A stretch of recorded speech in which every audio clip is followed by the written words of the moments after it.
Media. Media refers to the various channels we use to communicate, store, and share information, ideas, and entertainment.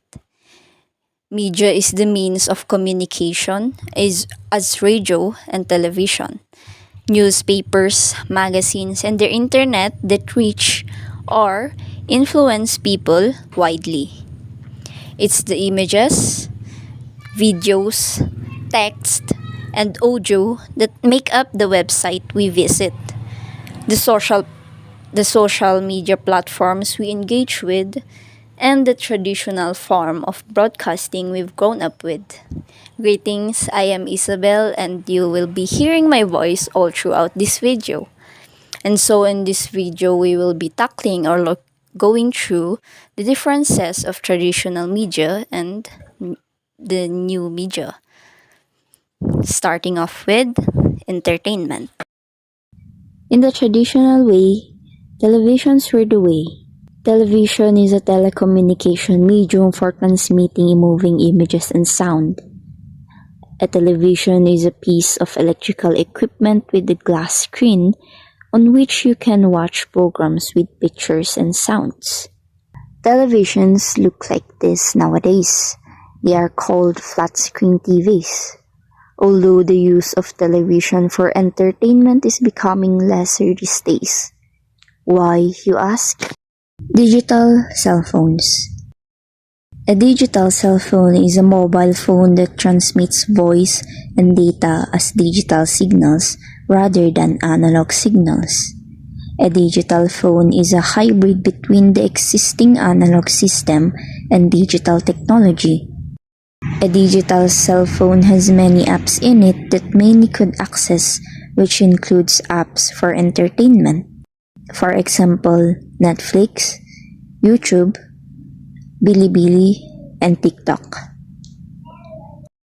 The use of radio was also a popular entertainment in the traditional media. A radio is a technology that uses radio waves to transmit information without wires. Radio broadcasting in particular uses radio waves to transmit audio content like music, news, and other programs from a station to individual listeners with receivers. With digital phones, an individual can listen to music or podcasts on apps like Spotify.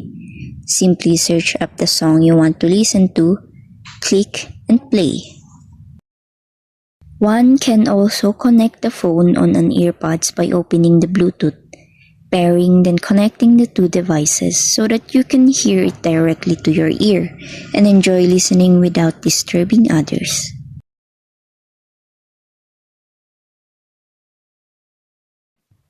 Communication. Letters were very much popular before as a means of communication. Letters, whether handwritten or typed, have been a primary form of communication. A letter consists of the heading, salutations, the body, closing, and signature on top of the sender's name. Another means of communication in the traditional media is the telephone. Telephone is primarily used for transmitting and receiving voice conversations over a distance, which allows people to communicate with each other when they are physically separated, which enables real-time conversation. Now, communication have been enhanced with the help of digital phones connected to the internet, as it allows individuals to have an instant communication with others despite far distances, making communication easier.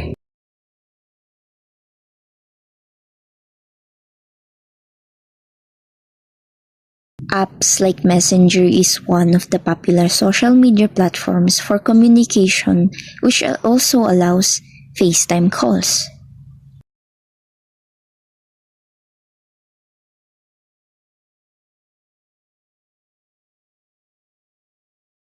Learning and reading. In the traditional way, books are the go-to, as books contains many knowledges. It is the go-to of individuals to learn new things, expand their knowledge, and widen their vocabulary. Most books are found in libraries that individuals can borrow, like dictionaries, books about studies, non-fictional and fictional books. And once again, with the help of digital phones and the internet, learning and reading have easier access and is even more convenient. With the help of apps like Google and the Merriam-Webster, this was made possible. Search what you want to know, what you want to learn, and you can read about them or watch a tutorial.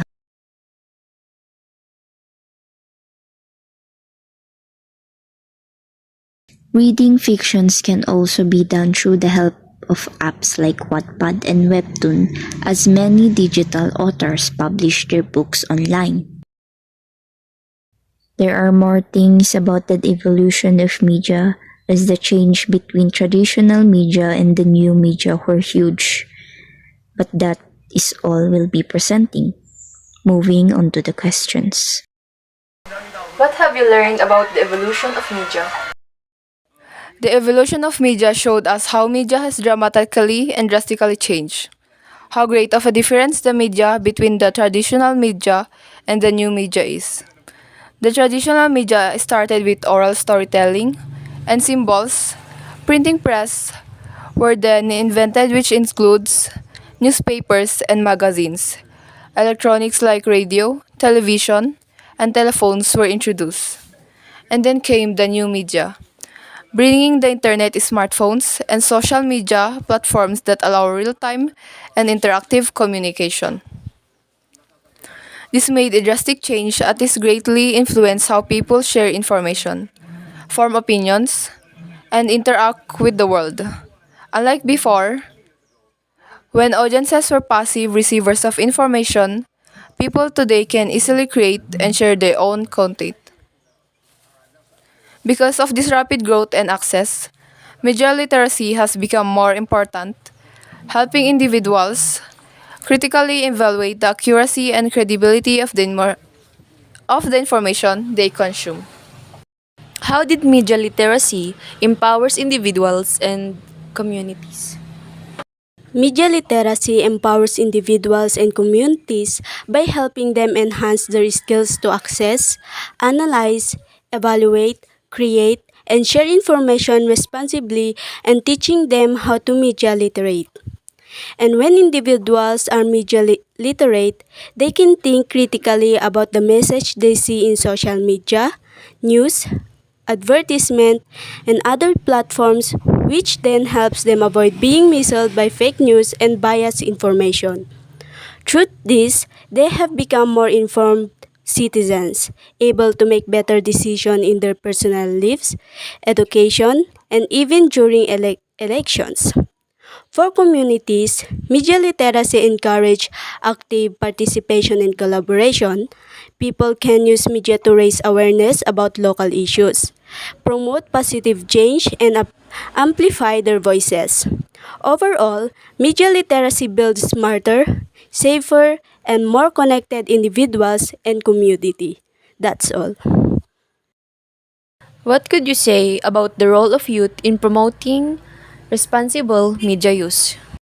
The youth's role are of vital significance when it comes in promoting responsible media use in today's digital age. As youths are active users of social media and other digital platforms, they have the capability of influencing their peers and sharpening online behavior. By practicing responsible media use, such as verifying information before sharing, avoiding cyberbullying, respecting respecting others' opinions, and promoting positive content, they set an example for others to follow. Youth can also help raise awareness about digital safety, like fact checking and the dangers of misinformation by creating educational content, or perhaps through joining campaigns in school and communities. Their creativity, energy, and strong online presence make them effective advocates for using media wisely.